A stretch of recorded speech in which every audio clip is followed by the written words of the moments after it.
क्या आपको माया नगरी मतलब चोर बाजार की असल कहानी के बारे में पता है? क्या आपने पेंटिंग मोनालिसा में छुपे रहस्य के बारे में सुना है? या फिर क्या आपको पता है कि इंसानों के भी पूंछ हुआ करते थे? अगर नहीं जानते तो वीडियो को बिना स्किप किए बने रहिए हमारे साथ वीडियो के एंड तक।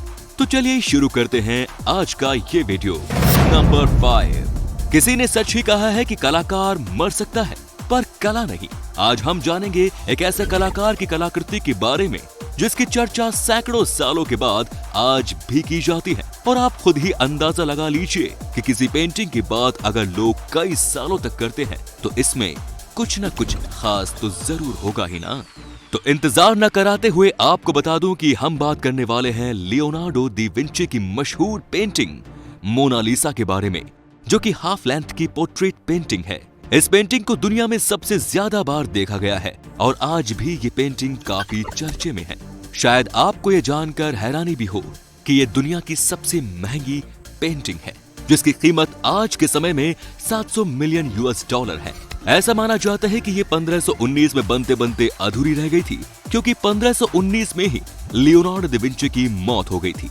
इस पेंटिंग में जो औरत है उनका नाम है लीजा गिरार्डिनी। इस पेंटिंग की इतनी खास होने की जो असल वजह है वो है इसकी बनावट। ये पेंटिंग हर एंगल से अलग दिखाई देती है। इस पेंटिंग में इटालियन भाषा में कुछ लिखा हुआ है जिसका मतलब है द आंसर इज हियर, लेकिन आज तक इस लाइन का असल रहस्य नहीं समझा जा सका और आज ये पेंटिंग फ्रांस के ल्यूव म्यूजियम में रखी गई है। नंबर 4। दोस्तों, क्या आपने कभी ये सोचा है कि आखिर दुनिया के 90% लोग राइट हैंड से ही क्यों लिखते हैं? दरअसल इसके पीछे भी बिल्कुल एक सिंपल साइंस का खेल है और इसमें सबसे बड़ा रोल प्ले करता है हमारा ब्रेन। जैसे कि हम अगर किसी चीज को सीखते हैं या पढ़ते हैं तो हमारे ब्रेन का लेफ्ट साइड काफी ज्यादा एक्टिव हो जाता है, और जैसा कि हम सभी जानते हैं कि हमारे ब्रेन का लेफ्ट पार्ट हमारे राइट हैंड को कंट्रोल करता है। इसी वजह से हम में से ज्यादातर लोग राइट हैंड से ही लिखते हैं। बाकी तो मैंने बता दिया, अब आप ये बताइए कि वो लोग जो लेफ्ट हैंड से लिखते हैं आखिर उसका राज क्या है? अगर नहीं जानते तो अगली वीडियो में इसका भी राज मैं जरूर बताऊंगा। आपसे तो पूछना मैं भूल ही गया, आप किस हाथ से लिखते हैं कमेंट्स में बताना बिल्कुल मत भूलिएगा।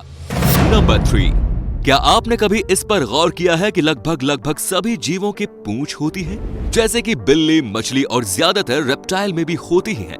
लेकिन क्या आपके मन में कभी ये सवाल नहीं उठा कि आखिर में इंसानों के पास पूंछ क्यों नहीं होती? ये तो साफ जाहिर है कि आज के इंसानों के पास तो पूंछ नहीं पर पहले हुआ करती थी। करीब 500 मिलियन साल पहले ये पूंछ दुनिया में मौजूद सभी जीवों पर दिखती चली आ रही है। गेकोस पूंछ का इस्तेमाल फैक्ट्स को बढ़ाने के लिए करते हैं और बर्ड्स इसका इस्तेमाल अपने पंखों को चलाने में करते हैं, पर उसी जगह मैमल्स पूंछ का इस्तेमाल अपने शरीर को बैलेंस करने के लिए करते हैं। अगर आप ध्यान दें तो जितने भी 4 पैर से चलने वाले मैमल्स हैं उनके पास आज भी पूंछ है, लेकिन चिंपैंजीज, ओरेंगटन, एप्स और हाँ हम इंसान जो कि 2 पैरों पर चलते हैं, हमारे पास पूंछ नहीं है। दरअसल इसका कारण ये है कि जब हम 2 पैरों पर चलते हैं तो ग्रेविटी हमें आगे की ओर धकेलती है और कहीं न कहीं कम स्पेस और शरीर के भारी होने की वजह से पूंछ धीरे धीरे इंसानों से गायब हो गई। नंबर 2। आपने ज्यादातर हॉलीवुड मूवीज में लोगों को सिर्फ एक छड़ी के बल पे हवा में बैठे देखा होगा, या किसी मैगजीन में लेविटेशन स्किल्स के नाम पे धोखा देने वाली तस्वीरें तो जरूर देखी ही होंगी। ये सब हमारी आंखों का धोखा है, पर दुनिया में कुछ ऐसे लोग हैं जो कुछ हद तक सच में लेविटेशन के काबिल हैं। लेविटेशन हमारे माइंड की फिजिक एबिलिटी है जिसकी मदद से हम बिना किसी सपोर्ट के हवा में उड़ सकते हैं। लेविटेशन करने के लिए हमें स्ट्रॉन्ग विल पावर और फोकस की सबसे ज्यादा जरूरत होती है।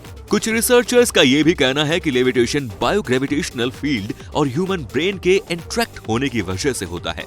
इस दुनिया में कुछ मॉन्क्स ऐसे भी हैं जिन्होंने अपने दिमाग को इतना ट्रेन कर दिया है कि सच में वो लेविटेशन कर सकते हैं। और आपको बता दूं कि लेविटेशन इतनी आसान चीज भी नहीं है।